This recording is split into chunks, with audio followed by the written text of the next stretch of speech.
जिला भाजपा कार्यालय प्रियदर्शनी परिसर भिलाई में आयोजित बीजेपी प्रेस कॉन्फ्रेंस में मुख्य वक्ता मंत्री टंकराम वर्मा छत्तीसगढ़ शासन, केदार गुप्ता प्रदेश प्रवक्ता, जिला अध्यक्ष महेश वर्मा, मुकेश शर्मा जिला प्रभारी, दीपक ताराचंद साहू उपस्थित थे। इस अवसर पर टंकराम वर्मा ने कांग्रेस नेता राहुल गांधी द्वारा उनके राजनीतिक प्रशिक्षक सेन पित्रोदा के संकल्प पत्र में विरासत टैक्स की योजना का निंदा करते हुए कहा कि कांग्रेस द्वारा टैक्स आम लोगों को, खास तौर से मध्यम वर्ग को ज्यादा प्रभावित करेगा।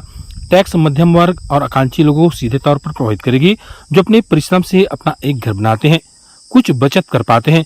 विरासत टैक्स लागू होने पर वे इस संपदा को पूरी तरीके से अपने बच्चों को नहीं दे पाएंगे।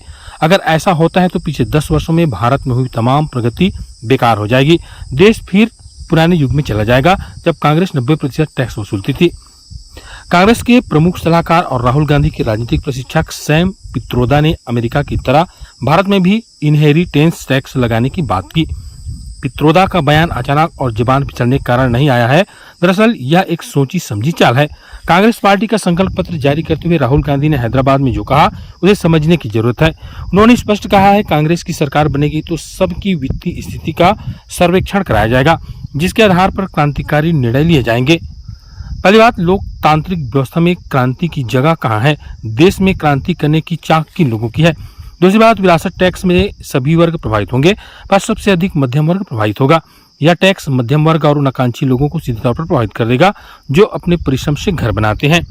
अगर ऐसा होता है तो देश पीछे चला जाएगा। विषय में आपके सामने रखना चाहता हूँ। मल्लिकार्जुन खड़गे जी डैला जांजगीर की सभा में कहते हैं कि शिव डहरिया शिव है और अब वो राम को लड़ाई करके हराएंगे।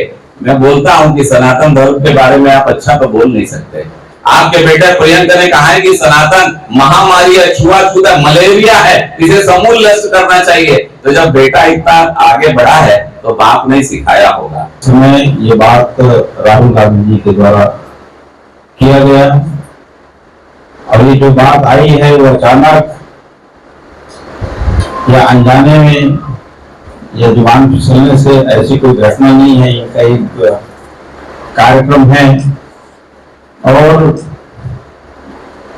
उन्होंने जो कहा कि हमारी सरकार बनने के बाद आर्थिक सर्वेक्षण होगी, फिर आर्थिक सर्वेक्षण होने के बाद इसमें क्रांतिकारी कदम उठाई जाएगी। तो क्रांति की जरूरत अब भारत में नहीं है। भारत में शांति की जरूरत है।